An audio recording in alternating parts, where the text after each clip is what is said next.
Guys, and welcome back to the Tutorial Millennial channel.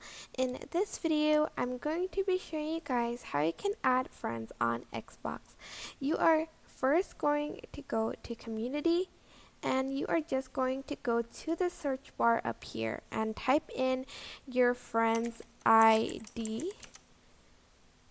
And then, for instance, it's this one. I'm just going to click on it, and I am then just going to add a friend by clicking this button, and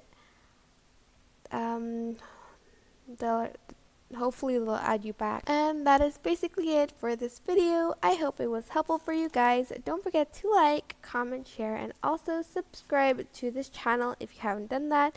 If you have any questions, just leave it in the comment section down below and I will try my best to answer them all.